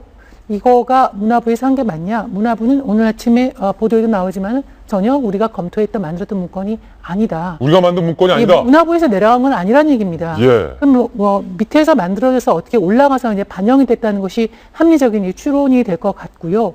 그래서 이것은 이제 본인이 아까도 우리 여러 번 했지만 최순실이 관심 가지던 문화, 체육, 스포츠에 대해서 전방위적으로 영향력을 행사했던 증거로 보이는데, 다만 저는 이거를 만들 능력은 최순실 씨한테 없다고 봅니다. 예. 이 1,800억짜리 5개 사업의 문화 사업을 문화창조 종합벨트나 문화 건립회관 이런 거를 만들 능력은 없었고, 누군가가 문화계에 있는 인사가 만들어 최순실한테 갖다 준 거를 본인이 좀 이렇게 손을 본 다음에 올렸을 걸로 믿고 있고요. 그것이 차은택인지 다른 사람일지 모르겠지만, 제가 생각하는 거는 최순실이 아니라 최순실을 도왔던 그 팀, 그 자체에 이제 그 배우의 이런 걸 만들어서 그 문건을 갖다 줄 수 있었던 그 팀에 대해서 좀 주목을 해봐야 된다고 생각을 합니다. 예, 국정농단 이번에 두 번째 장면입니다. 롯데. 여기에도 롯데 이름이 나옵니다. 궁지 몰린 롯데. 검찰의 전방위 수사 압박을 받던 그 시절 70억 원을 재단 측에 롯데가 주었다가 다시 돌려받았다. 검찰 수사를 인지하고 다시 돌려준 건 아니냐라는 의혹이 나오고 있는 대목인데요. 김병민 의원님. 롯데. 돌아가신 이인원 부회장의 유가족들이 이 방송을 보고 이 기사를 보면은 도대체 무슨 마음이 들까라는 생각이 듭니다. 일단은 이 미르재단과 K스포츠재단에 굉장히 많은 기업들이 돈을 냈죠. 롯데도 냈습니다. 롯데가 수사를 받는 기업에서 낸 게 아니라 이 당시는 재계 소유 순위로 거의 그냥 사람들한테 돈을 뜯다시피 해서 받았으니까 그렇다 치는데, 그렇게 돈을 롯데가 미르재단과 K스포츠재단에 45억을 출혈했습니다. 많이 냈죠. 그런데 그 다음에 따로 또다시 70억을 요구했다는 겁니다. 예. 그것도 K스포츠재단에다가 새로운 뭔가의 공간을 건립하기 위해서 땅을 우리가 마련할 테니까 건축비 니네가 대라고 요구를 하니까, 이 돌아가신 이인원 부회장의 아마 결정이었다라고 하는데, 고민을 거듭하다가 회사가 어려움에 처해 있는데 정권의 실세라는 사람이 돈을 내라니까 어떡합니까? 주기로 결정했다는 거죠. 네. 근데 바로 회사가 돈을 주기는 어려우니까 계열사 계좌를 통해 갖고 5개, 6군데를 통해서 K스포츠재단에 입금을 70억을 했다는 겁니다. 근데 그 돈을 받고 실질적으로 검찰이 내사 단계에 있었던 이 롯데그룹이 결국 6월 달이 돼서 압수수색이 들어가거든요. 그러니까 제 아무리 최순실 씨라도 이 부분에 대한 부담을 느꼈는지 부지 확보에 어려움이 있다는 이유를 들어서 다시 70억을 반납하게 되는 과정에 이르는 거죠. 그러니까 이게 진짜 국정을 농단했다라는 말로도 부족할 것 같은데 이 사람들의 행태를 보면 정말 기가 차는 게요. 초창기에는 문화체육관광부를 자기네 그냥 자기가 갖고 있는 개인 회사처럼 부려먹습니다. 근데 그 문화체육관광부의 예산을 빼서 돈을 유용하는 거는 한계가 있거든요. 현 정권이 끝날 때가 얼마 남지 않았기 때문에 아마 이 사람들이 다급했던 것 같아요. 정권이 끝나더라도 예산을 또 가서 빼갖고 유용하는 건 쉬운 일이 아니기 때문에 아주 편하게 재단을 만들고 기업들의 돈을 다 담아내서 내 회사, 내 곳간처럼 쓸 수 있는 재단을 만들고 이걸 통해서 이제 평생 유용하고 먹고 살겠다라는 생각을 하지 않았을까. 그래서 마음이 급했기 때문에 이렇게 부실하게 만들지 않았을까라는 의구심을 피할 수가 없는데요. 예. 롯데 지금 입 다물고 있거든요. 입 좀 여실 때도 된 것 같아요. 롯데 입 열어라. 예, 롯데, SK재단 현재까지 이 부분에 대해서 대기업들 할 말 많잖아요. 예. 열 때도 된 것 같습니다. 이와 관련해서 한겨레 신문이 구체적으로 추가로 보도하고 있는 내용인데 K스포츠 재단 관계자들이 롯데와의 면담을 전후로 최순실 씨와 그리고 안종범 청와대 수석에게 여러 차례 전화를 받았다라는 의혹을 보도했습니다. 안 수석이 면담 직후 K스포츠 재단 측에게 롯데와는 얘기가 잘 돼가느냐 라는 재차 확인을 했다라는 겁니다. 이와 관련돼서 안종범 수석이 뭐라고 답했을지 한번 들어보시죠. 차은택 씨 아세요? 네, 알고 있습니다. 고영택 씨 아세요? 모릅니다. 최순실 씨 아세요? 모릅니다. 이것은 비자발적이고 강제 모금이다 이렇게 저희는 보고 있습니다. 기업들이 자발적으로 시작을 한 겁니다. 우리 공감을 형성을 했지만 기금을 모으고 하는 과정은 기업이 시작을 한 겁니다. 윤태곤 실장님, 안종범 수석은 모른다고 하는데요. 이게요, 롯데 이거 보면 저기 생각나지 않으세요? 정운호 씨하고 최유정 변호사? 예. 그러니까 보석시켜준다고 해가지고 50억 받아갔다가 보석 안 됐잖아요. 서로 몸싸움까지 했죠. 근데 물론 여기는 돌려줬네요. 2016년 5월이에요. 아까 이제 정상희 위원님이 그 앞에 거는 2014년 여름까지 이게 일이 있었다라고 하는데 2016년 5월이면은 몇 달 전입니다. 예. 진행형이었다는 거예요. 이 보도들이 쏟아지기 전까지. 정부가 지금 야당하고 막 이 정부하고 갈등이 벌어진 제일 큰 요인 중에 하나가 법인세 뭐 올려준다 못 올려준다인데 이런 거 하려고 법인세를 낮춰주냐 물어보고 싶어요. 저는 SK도 이제 그랬었죠. 70억이고 그리고 이 퍼즐이 다 맞춰진다는 느낌이 듭니다. 얼마 전에 테스타로사 이야기하면서 뭐 대기업 오너가 거기에 와가지고 최순실 씨를 만나려고 뭐 했었다 이런 이제 뭐 말하자면 카더라 보도가 있었지 않습니까? 이 당시에 이제 뭐 롯데 같은 경우에는 그룹의 명운이 경각에 다다랐으니까 뭐 어떤 새끼줄이라도 잡을 판인데 이런 굵직한 동아줄이 스스로 내려오니까 꽉 잡으려고 하지 않았겠습니까? 예. 그리고 지금 뭐 말 안 하는 곳이 어디가 있는지 모르겠고 그리고 더 가관인 것은 안종범 수석 보도에 의한 겁니다. 뭐 본인들은 부인하는데 안종범 수석, 김종 차관 뒤에 나오지만은 송성각 콘텐츠 진흥원장 같은 고위 관료들이 이분들의 이제 손발이 돼가지고 움직였다는 거예요. 예. 옛날에 5060 때 이야기들을 이렇게 보면요.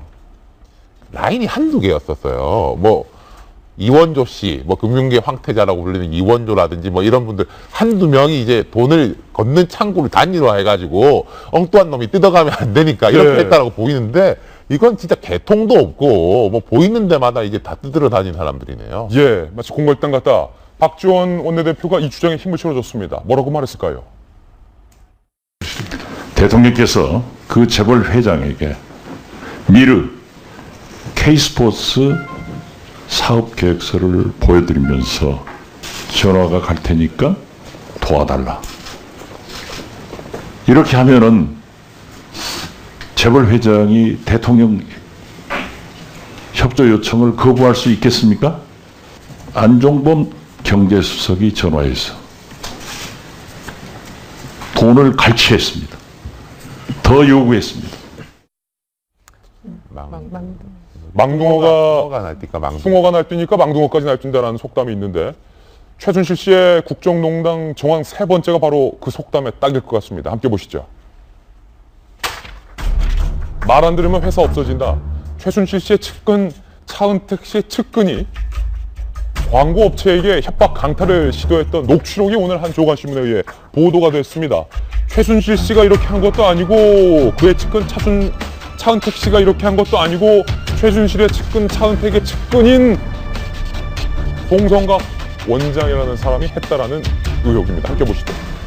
최순실과 차은태 측이 광고업체를 강탈하려는 시도가 있지 않았느냐라는 녹취록이 공개가 된 건데 광고 대행사인 기억사의 대표 니은 씨와의 통화 내용입니다.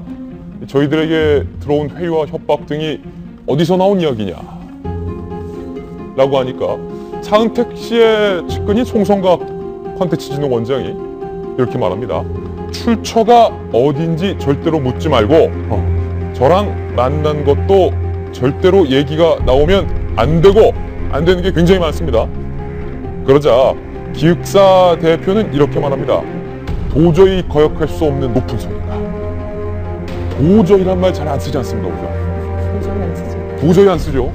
도저히 거역할 수 없는 높은 소리가. 그러니까 송성각 원장이 그런 건 자꾸 궁금해하시면 안 되고 그들이 생각했던 큰 그림은 무슨 재단이 있는데 기업이 많이 있대요. 그래서 그 광고주 다 이끌어서 광고를 제대로 할 수 있는 회사로 키우는 게 그들의 목적이다. 그러면서 이걸 만약에 포기할 각오 하고 오픈을 한다든지 반격을 한다든지 그러면 안 돼요? 라고 물어보자 그거 절대로 안 된다. 대한민국 요즘 사회에서 가능한 일이냐 라고 하자 송성각 원장이 예를 들어서 현재 광고주 있지? 거기 다 세무조사 때릴 수 있다. 협박성 발언이죠. 분명히 협박입니다. 안 되게 하는 방법은 108가지는 없습니다. 정확한 수치가 나오죠. 그리고 예를 들어서 제 생각에 뭐 기업사 들어가서 카드 다 까봐라. 해당 회사를 언급합니다. 카드 다 까봐라. 골프 친 거, 기업사 접대 이런 거, 기타 등등 다. 그거 가지고 걔들한테 또 겁줄 수 있거든. 광고주도. 광고 끊게 만든다. 세무조사한다. 협박하고 있습니다. 말 들어야 돼요? 이분도 참 끝까지 들으세요. 처음 당하는가 봐요. 이 칼럼. 네. 이게 뭐 영화 시나리오입니까? 뭐 누가 날 수 있는 겁니까 이거? 저 보면서 이해를 할 수가 없었어요. 예. 그러니까 대한민국에서 진짜 가능한 일인가요, 이게요? 제가 오히려 되묻고 싶은데. 근데 녹취록이 공개가 된 거예요. 그러니까요. 이게 포레카라는 그 종합 광고 대행사가 있어요. 이게 포스코에서 100% 지분을 갖고 있었는데 지난 2014년에 이제 매각을 한다고 해서 기억사라는 데서 이걸 샀다라는 거죠. 지분 이제 매매 협상까지 갔는데 그랬더니 이제 등장한 사람이 차은택 씨도 아니고 차은택 씨 측근인 이 송 원장이 이제 나타나서는 그거를 우리한테 넘기지 않으면 80% 그 지분을 매각하지 않으면 한마디로 손봐준다라고 협박한 거잖아요. 한국 콘텐츠 진흥 원장은 정부기관의 그럼요. 고위관료입니다. 차관급. 그러니까 차관급이. 이게 문제가 뭐냐면 소위 말하는 이 다른 사람도 아니고 그 정부 공공기관의 차관급이라는 사람이 여기 등장해서 협박을 한 주체가 됐고요. 더 문제는 뭐냐면은 그동안은 사실 이제 그 정유라 씨를 위해서 문체부 전체가 거의 뭐 넘겨진 거 아니겠습니까? 최순실 씨 손 안에 이제 사실상 문체부 참사라고 불리는데 문체부가 노란한 것도 부족해서 각 대기업에서 뭐 거의 800억 원에 달하는 돈을 각출해서 미르재단과 K스포츠 재단을 만든 것도 부족해서 이제는 민간 기업까지 이 사람들이 영향력을 미치려고 했다는 게 정말 심각한 거죠. 예. 게다가 이제 이걸 왜 만들려고 했나 봤더니 이게 재단 만들어지기 직전에 이거 매각을 하려고 계속 협박을 했다라는 거예요. 그러면서 이제 송 원장의 말에 따르면 뭐 많이 알려고 하지 말아라. 다만 무슨 재단, 그러니까 여기서 말하는 무슨 재단이라는 게 미르재단, K스포츠 재단을 얘기하는데 그거 이제 만들기 전에 정지 작업으로 이 대행사를 자기네들이 이제 손 안에 갖고 주무르려고 했던 것 같아요. 예. 그러니까 이제 쉽게 얘기하면 그런 거죠. 뭐 롯데든 삼성이든 주요 이 사람들이 광고주잖아요. 이 광고주들이 이제 미르재단하고 K스포츠 재단 돈을 많이 넣었으니까 그 사람들을 또 이제 이용해서 이제 많이 광고를 몰아줄 수 있겠거니 했던 거고 실제 이 회사가 한 500억 원 매출을 올리는 회사였다고 합니다. 그러니까 한마디로 이권 챙기기에 앞장서서 이 차관급이라는 사람이 나선 건데 정말 믿겨지지가 않네요. 눈으로 보면서. 이게 말입니다. 아마 이 저희 돌직구쇼를 지켜보고 계신 수많은 국민들도 아마 최순실 씨와 관련돼서 내성이 생겨서 그런가 보다라고 하는데 이게 그런가 보다 하고 말 사항이 아니라 굉장히 심각한 사항인데 이걸 들으니까 지금까지는 그냥 의혹이었는데 이것은 분명히 녹취록이 공개가 된 거고 송성각 콘텐츠 한국 콘텐츠 진흥 원장이 직접 기획사의 대표에게 직접 협박했던 팩트가 드러났고 경향신문이 이를 입수해서 보도했기 때문에 상당히 심각한 사안이다라는 말씀을 드려야 될 것 같은데 이기진 전 의원님. 요거 들으면서 칠성파, 양은이파 자존심 상할 거예요. 순실파한테. 순실파한테. 근데 제가 이 얘기 한마디만 할게요. 이 채널A 방송, 이 방송 자리가 옛날 그 서슬이 퍼렇던 동아방송 라디오 자리인데 그 당시 뭐 김기팔이라고 아주 걸출한 다큐멘터리 작가가 있었어요. 김기팔. 일찍 돌아가셨어요. 예. 서울대 출신인데 그분이 다큐멘터리 하나 만들어서 이거 다 알려야지. 이거 너무 힘들어요. 그리고 그때 연출을 안평선이라는 분이 했는데 정계야화라고 이거 장안의 화제였어요. 예, 동아방송에. 정말 그 시절이 그립네. 옛날 얘기를 끊으신 이유가 너무 많으니까 보통 사람이 기억도 잘 못하고 모르겠어. 김기팔 정도의 머리로 이걸 정리해서 정계야화 다큐멘터리 한번 보는 게 나을 것 같아요. 국민들이 저건 뭐하고 한 게 이제 골이 아프고 피곤하고 지금 너무 힘든 거예요, 국민들이. 그러니까요. 이게 그 차관급 무슨 원장 뭐 차관하는 사람들이 어떻게 하수인이 돼가지고 순실파의 하수인 노릇을 했습니까? 양의파, 칠성파가 자존심 상할 노릇이다. 자존심 상할 정도예요. 롯데가 벌벌 떨고 있을 때 가서 돈 내라 하는 거구나. 이 회사 안 내놓으면 없어질 거야. 세무조사할 거야. 이게 공직의 힘을 부여받은 사람이 할 짓입니까? 이거 하나만으로도 최순실이 빨리 잡아봐야 돼요. 빨리 잡아봐야 돼요. 정성희 위원께서 잘 아시잖아요. 한국콘텐츠진흥원은 정부기관이고 원장은 차관급의 고위공무원입니다. 어쩌면 차관보다 더 할 수 있는 역량이 큰 역량의 자리인데 이 송성각 원장 뭐 하는 사람입니까 이거? 원래 광고 출신이라고 하죠. 제일기획이 우리나라 뭐 최고의 굴지의 그런 그 광고 영업사 아니겠습니까? 거기 상무 출신인데 콘텐츠진흥공무원의 원장으로 이제 됐습니다. 그 원장으로 돼서 지금 아마 이게 지방 이전에 따라서 사무실은 어디 지방에 있는 걸로 알고 있는데 분원이 역삼동에 있는데 분원에서 저 그 기획사 대표를 불러서 아니 협박도 이런 협박이 없어요. 불러서 얘기를 했는데 지금 얘기한 대로 뭐 카드 까봐라 골프 친 거 기업체 접대 이런 거 깔 수도 있다고 얘기를 했지만 또 이런 얘기도 했어요. 회사도 회사지만 형님이 위험해져요. 그리고 예를 들면 김우정이 망하고 싶어서 망했겠습니까? 이거는 요즘 뭐 그거하고는 또 레벨이 다른 것 같아요. 이러면서 바로 앞에 두고서 이제 지방에 계신 분이 서울의 분원에 올라와서 이렇게 얘기를 한 건데 이거는 뭐 제가 뭐 변호사는 아니지만 분명은 협박, 공갈죄가 이제 될 것 같은. 송성각 원장 당장 구속시켜야 되는 사유가 충분합니다. 그렇게 되니까 오늘 아까 뭐 고영태 씨가 귀국을 했죠. 사실 저는 오늘 보면서 봉인이 풀린 느낌이 들거든요. 여기저기에서 너무 많은 어떤 의혹의 수준의 그런 소문이 카더라하는 것이 사실로 드러나고 이렇게 봉인이 풀린 느낌이라서 지금은 이 관련해서 어떤 일정한 기간을 주고 최순실과 연관인 사람은 다 불어라. 다 자백을 해라. 자기 신고 기간을 지금 줘야 될 것 같은 느낌이 들어요. 그래서 지금 정말 큰일입니다. 오죽하니까 이 니은사 기획사 대표 니은 씨가 김병민 의원님 도저히 거역할 수 없는 높은 선인가 재차 물어봅니다. 한 번, 두 번, 세 번, 네 번, 다섯 번 반항을 했어요.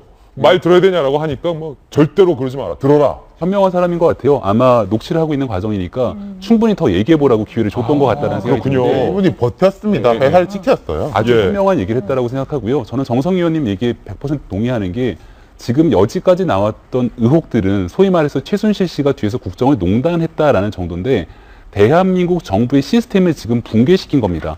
대한민국의 차관이 걸려있죠. 김종 차관. 그리고 그 위에서 이 모든 것들을 지시하도록 의혹을 받고 있는 사람은 청와대 경제수석이었고 지금은 정책조정수석으로 모든 것들을 좌지우지하는 사람이 걸려 있고요. 뭐 부속실에 있는 사람들은 비서관이라 할지언정 여기에 대해서 지금 차관급에 있는 콘텐츠진흥원장 이런 사람들이 문화체육관광부에만 있겠습니까? 지금 대한민국 정부 부처 장관부터 시작해갖고 그 밑에 있는 차관, 그 밑에 공공기관, 산하기관 얼마 전에 우리 얘기했던 대우조선해양 문제 팍 터진 적 있잖아요. 그런 곳에 가갖고선 낙하산 인사로 떨어진 사람들 이 모든 것들의 인사를 최순실 씨가 뒤에서 좌지우지했는지 안 했는지에 대해서 대한민국 국민이 더 이상 믿을 수가 없고요. 이런 상황 속에서 도대체 대한민국 위급상황이 발생했을 때 대한민국은 누굴 믿을 수 있겠습니까? 이 상황을 타개할 수 있는 방법을 내놓지 않으면 아마 이번 주말부터 대한민국이 굉장히 시끄러워질 거라는 예고가 많은데요. 도저히 막을 수 있는 길이 보이지 않는다라는 통탄의 말을 좀 전하고 싶습니다. 이 검찰 뭐 하고 있는지 모르겠습니다. 지금 전조간신문에 그리고 오늘 아침 도주쿠쇼 방송에서 송성각 한국콘텐츠진흥원장 현직입니다. 말도 안 되는 협박과 겁박 상황에 대해서 녹취록을 보도하고 있는 상황에서 검찰은 수사도 안 하고 뭘 하고 있는지 도저히 모르겠습니다. 저희가 준비한 다음 도주쿠쇼입니다.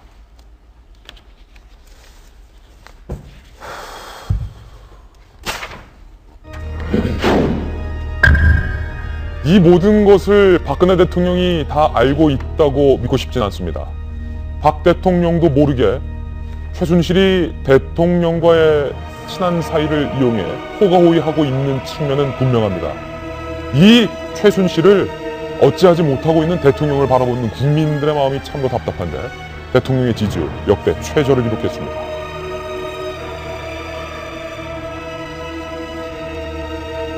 아마 이 뉴스를 대통령이 지켜보면서 내가 최순실을 잘못 믿었구나. 이제는 느끼지 않을까 싶어요. 이제도 못 느낀다면 그거 심각한 겁니다. 대통령 지지율 추이.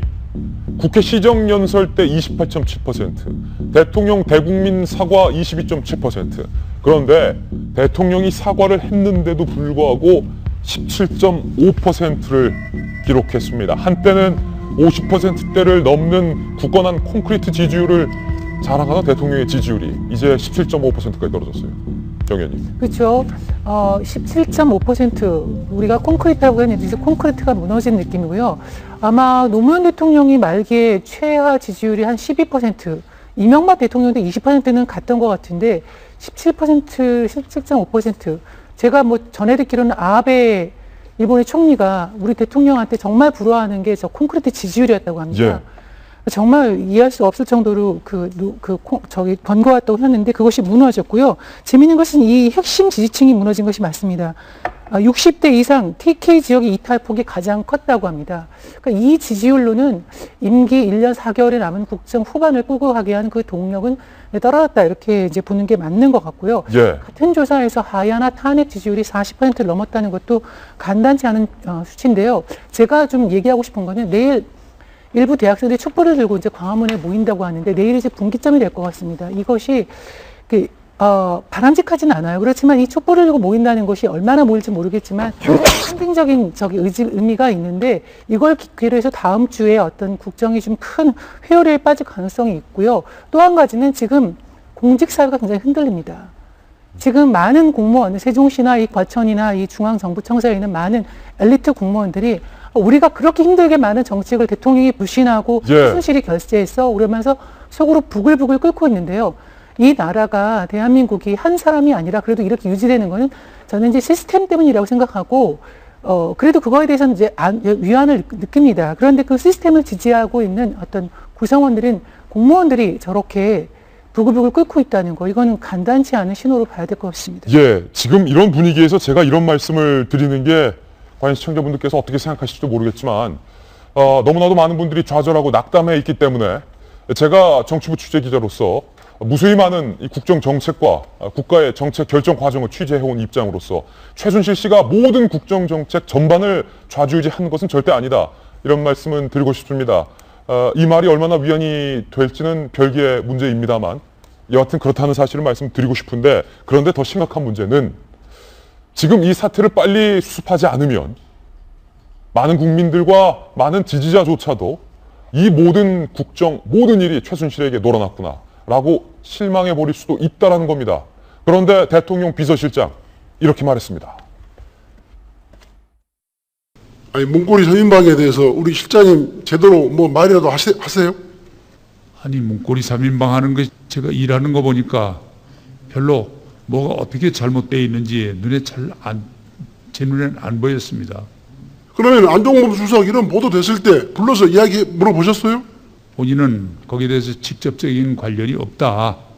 같이 일하는 참모들의 말을 일단은 믿는 것이 정상 아니겠습니까? 딴 일 급한 게 많은데 어떻게 거기 매달립니까?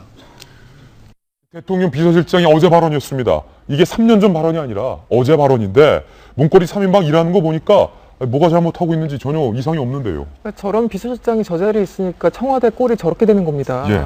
어떻게 지금 마지막 워딩이 전 더 황당한데요. 지금 뭐 다른 급한 일도 많은데 어떻게 매달리고 있느냐. 아니 지금 이 최순실 사태보다 더 급한 일이 어디 있습니까? 바로 최순실 사태 때문에 하야 탄핵을 하자는 게 사실 2%나 나오는 상황에서 비서실장이 마치 역시 유체 이탈법을 쓰시는 것 같아요. 자신과는 전혀 무관한 혹은 모르고 있었던 얘기를 처음 듣는 것처럼 저런 표정과 워딩으로 국회에서 발언을 할 수 있다는 게 참 놀랍고요. 일단 빨리 좀 사표를 쓰셔야 되는 게 아닌가라는 생각이 들고 두 번째는 저는 안종범 수석에 대해서 정말 강력하게 비판을 하고 싶은데 지금 뭐 부인하는 거 원래 항상 뭐 사건이 일어나면 사람들이 이제 부인하고 보는 게 일반적인 현상이기도 합니다. 뭐 그건 그렇다 치더라도 지금 경제 안 좋다며요. 그래서 얼마 전에 그 국회 박근혜 대통령이 직접 나가셔서 경제 안 좋으니까 도와주십사, 이제 예산 좀 도와주십사 얘기를 하셨습니다. 사실은 안종범 수석이 경제수석으로 오래 있지 않았습니까? 근데 경제수석이라는 거는 경제 총괄하고 거기에 대해서 감시를 하고 보고를 하고 조언을 하고 이런 위치인데 사실은 미르재단, K스포츠재단 이런 거 매달리고 뒤치다거리하고 전화로 확인하고 그래서 70억 거쳤냐 30억 거쳤냐 이거 하다가 지금 뭐 나라가 어떻게 되는지도 모르고 있었던 겁니다. 더 황당한 거는 누굽니까? 유승민 의원이 엊그저께 국감장에서 이런 표현을 했죠. 이 나라 꼬라지가 어떻게 이렇게 돌아가느냐. 그 얘기가 왜 나왔냐면 앞에 그때 유일호 경제부총리가 있었어요. 그래서 내가 한 열흘 전에 유일호 부총리 경제 사정이 이렇게 안 좋다라는 걸 박근혜 대통령한테 보고한 적이 있느냐 했더니 최근에 못 만났다는 거예요. 그래서 10일 뒤에 다시 유일호 부총리가 나옵니다, 국회에. 그래서 다시 이제 어떻게 말씀드렸습니까 했더니 아직 시간을 못 잡았다는 거예요. 그러니까 박근혜 대통령, 그러니까 부총리가 박근혜 대통령을 만날 약속을 열흘간 못 잡았다는 겁니다. 도대체 이게 말이 되는 겁니까? 수석은 수석대로 딴짓하고 있고 유일호 부총리는 저기 대통령 시간 언제 되세요? 이거 한마디도 못 꺼내는 그런 상황인 거잖아요. 그러니까 나라 꼴이 이렇게 되는 거죠. 지금 대통령 비서실장을 포함해서 여당 대표, 나도 연설문 쓸 때 내 친구한테 물어본다. 이원종 비서실장, 문고리 3인방 일 잘하고 있다. 이런 말씀이 절대 대통령에게 도움이 안 된다는 것을 본인들은 왜 모르실지 모르겠어요. 이원종 실장은 사실 좀 동정심이 있었거든요. 고령에 저분이 생각할 때 나가 욕먹는 것도 어떻게 보면 내 책임을 다하는 거다라고 생각했겠다 싶었는데 저 말씀을 들으면 이해가 안 되는 게 물어보니까 아니라고 하는데 어쩌겠습니까? 아닙니까? 청와대가요. 그런 기관이 아닙니다. 공직기관 비서관실이 과거 정부부터 원래 공직기관 비서관실은 청와대하고 별도로 있어요. 거기는 행정관들이 비서관이나 수석들도 불러가지고 말하자면 내부 감찰 기관입니다. 공직기관 비서관실이 안 돌아간다는 뜻이잖아요. 왜 안 돌아가겠습니까? 수석이 민정수석이 우병우 수석이잖아요. 동아일보에서 보도를 했습니다. 6명이 대책회의를 했다. 이 6명이 누구냐? 대통령 빼고 5명인데 문고리 3인방 플러스 우병우, 안종범. 아니 나가야 될 사람들 5명이 대통령과 같이 대책회의를 하는데 뭐가 나오겠습니까? 저는 우병우 수석이 지금 하는 걸 보면요. 뭐 완전 격가집니다마는 이분의 아들, 현직 의경인 아들 그리고 부인도 검찰에 부르는데 안 나가고 있다라고 하는데 인하우스 로이어, 사내 변호사 같아요. 지금 이분이 하는 활동을 보면은 국가의 민정수석이 아니라 청와대 내 의혹을 받는 사람들한테 대해서 법률 자문을 하고 검찰 수사에 대해서 이렇게 대응을 하고 그 대책회의를 하는 변호사 같은 역할을 하고 있는 사람인 것 같습니다. 나가서요. 개업하셔가지고 수임하라고 말씀드리고 싶어요. 나가라. 개업하라. 수임하면 되지 않습니까? 사건을. 정 의원님. 더 이상 오늘은 참 할 말이 없는데 이제는 사실 저는 이렇게 가서는 안 된다고 생각해요. 의혹도 중요하지만 나라가 시스템적으로 굴러가야 되지 않겠습니까? 그래서 이제는 좀 수습적으로 국민들의 좀 지혜를 모아주시고 그것도 좀 의사결정을 하는 사람한테 전달해 주시면 좋겠습니다. 의혹을 파는 거는 이제 좀 그만했으면 좋겠습니다. 이 중에서 제가 나이가 제일 많죠. 짧게 부탁드립니다. 지지율이 17.5, 하야나 탄핵 42%. 그러나 여러분, 그런 일이 벌어진다면은 나라가 불행해지고 국민이 불행해집니다. 그런 문제에 대해서는 우리가 정말 신중히 생각을 해야 될 것 같습니다. 그러기 위해서라도 안종범 우수석, 우병우 수석 두 분은 빨리 결단을 해야 할 것 같습니다. 저희 광고 보고 돌아옵니다. 60초 후에 돌아오겠습니다. 잠깐만요. 절망, 실망, 낙담 많은 분들이 느끼는 감정일 겁니다. 그런데 꼭 그렇지만은 않다는 사실도 있습니다. 초인종 의인 고 안치범 씨가 의사자로 지정이 됐습니다. 그의 삶의 마지막 선행이 국가에서 존중받고 보호받을 수 있도록 인정이 됐다는 얘기입니다. 오늘 하루는 분명 어제보다 더 낫기를 바라면서 저희 도시구쇼 월요일 아침에 조금 더 희망적인 소식 들고 돌아오겠다는 것을 약속드립니다. 주말 잘 보내십시오. 감사합니다.